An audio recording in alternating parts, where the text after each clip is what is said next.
explorons ensemble les idées reçues courantes sur les data centers en France.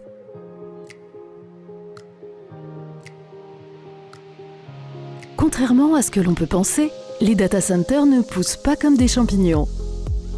Actuellement, on ne compte qu'environ 250 data centers commerciaux et 5000 salles informatiques, dont des data centers d'entreprises en France.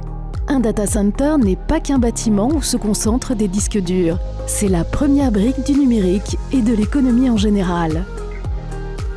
Comme pour tous les bâtiments, les data centers nécessitent un permis de construire et une autorisation environnementale pour s'implanter.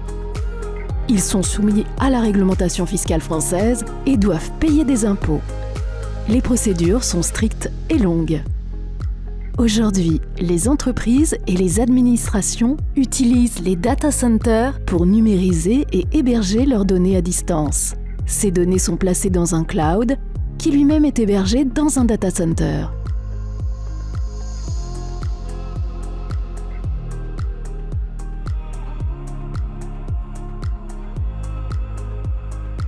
Chaque année, la filière crée entre 1000 et 2500 nouveaux emplois. Cela représente plus 15% de nouveaux emplois par an.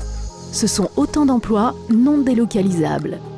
De plus, le secteur emploie plus de 10 000 personnes dans la construction, l'exploitation, la maintenance et la sécurité des data centers.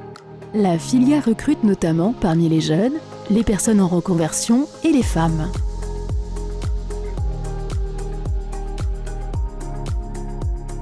La consommation des data centers représente seulement 2,5% de la consommation énergétique totale de la France. L'hébergement mutualisé permet de réduire la consommation énergétique. Le data center, c'est le transport en commun de l'informatique.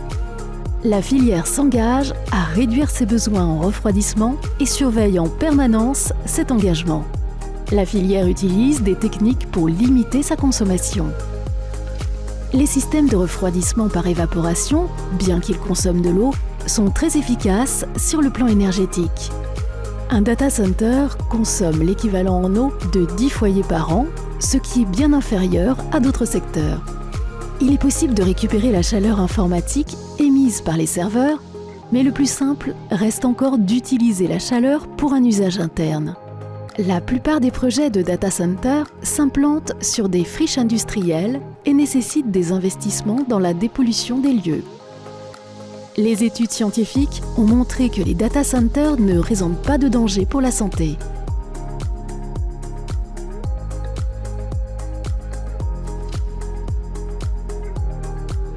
Le risque d'incendie est faible grâce à des contrôles stricts réalisés 2 fois par an.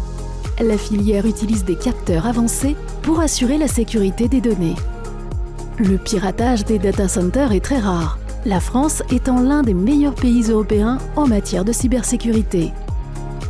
La loi Informatique et Liberté garantit la protection des données et des droits des utilisateurs depuis 1978.